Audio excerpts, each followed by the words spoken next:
Is an operating system. Here we are discussing about process states in Linux. And we already discussed the process states in Windows and introduction of process states. Next one is process states in Linux. Here we are discussing process states of Linux. In first one is running. The CPU is presently using the process to carry it out.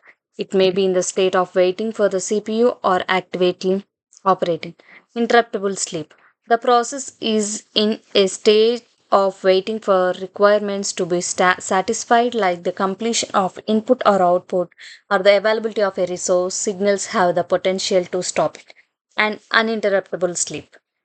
In this process is in a state of waiting for the something like disk or input or output that cannot be distributed by signals for operations at the system level. This state is separate frequently employed and stop. A signal has typically been received to end process job control instructions like halt or kill. Halt may be the causes of this. And next one is zombie or dead. Although the process has terminated, it remains listed in the process able table. It is waited for its present process to read its exit status, which explain why the zombie process is eliminated after the parent completes the step. Dead. The system may utilize this status to indicate process that have ended but haven't but fully cleaned up.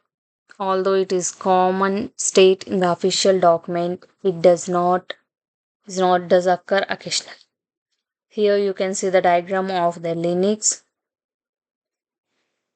And next in termination and process states in Linux.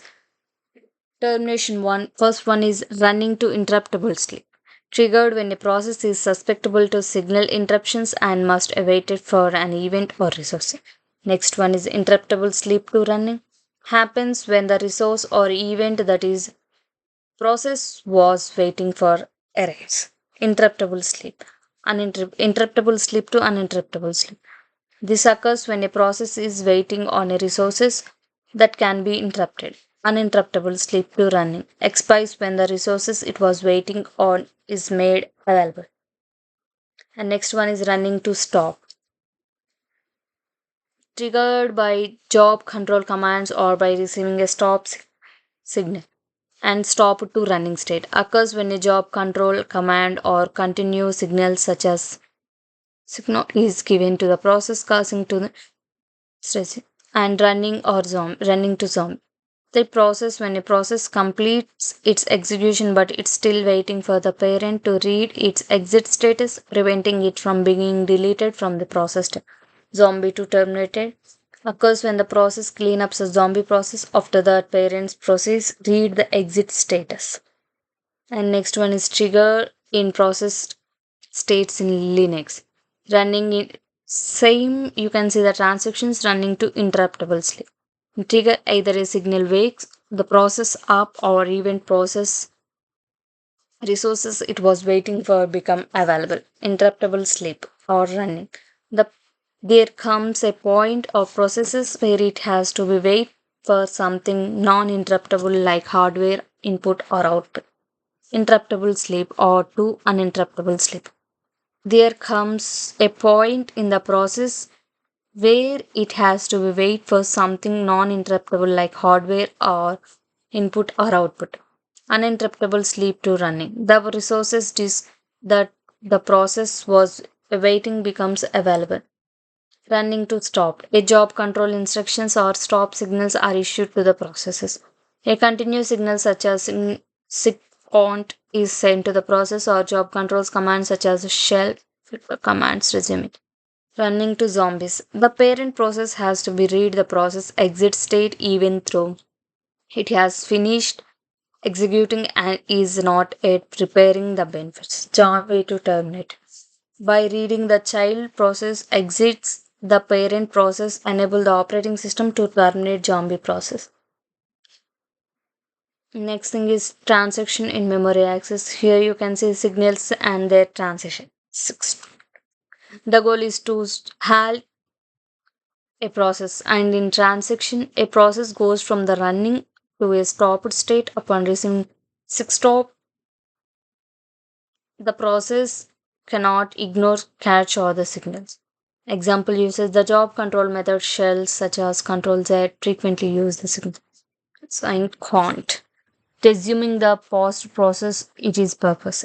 And transition in process returns from the paused state to running state upon receiving. Example, other signals are used to resume the process that was interrupted earlier. Term request that end process in the process. A process is asked end with the receiver term. The process can interrupt and process the signals, enabling it to carry out cleanup actions prior to terminating the procedure. The procedure will finally end if it can be handled. Example, the kill command's default signals in the single goal compiles the end of the processor transition. A process is terminated instantly upon receiving this signal can be handled by the process. In any way it can be detected, ignored, or blocked. Example, this is employed when it is necessary to end a process abruptly, usually in response to previous termination signals being. Here, process state transactions primary versus secondary memory. Here, transaction in transaction states. First one is new, primary memory and secondary memory. The process is put into RAM so it can be run right away until in secondary memory until needed on execution or process image is kept on disk and given the CPU quick accessible to handle data and execute instructions. In secondary memory retains the process data until RAM is filled with it. And in running state in primary memory, the process is actively running in RAM and facilitate prompt CPU access to data and instructions for effective processing.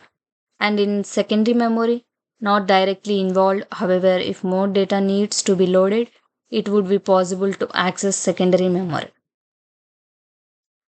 And in transaction, the next transaction is wait. In waiting transaction in primary memory, although the process is not actively utilizing CPU resources, it stays in RAM, maintain the data, and process stays until the blocking problem is fixed.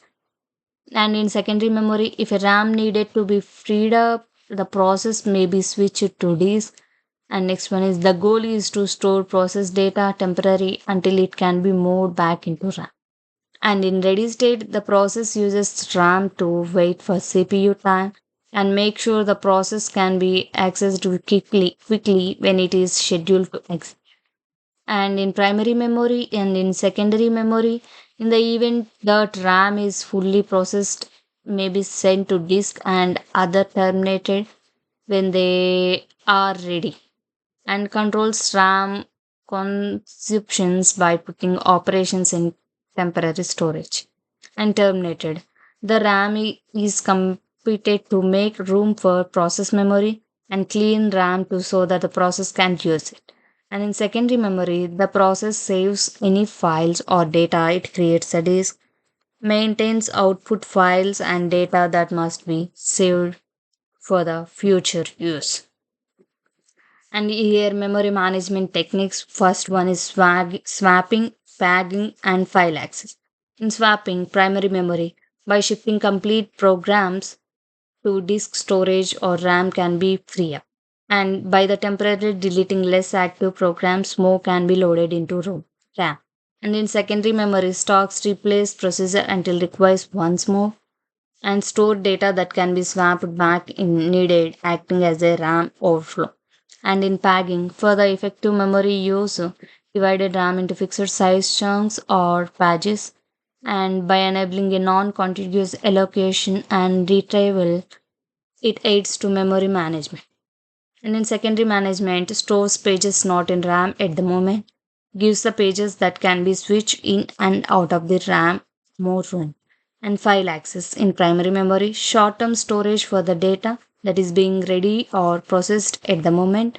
And in secondary memory, permanent storage for information that needs to be kept but is not needed right away. Thank you.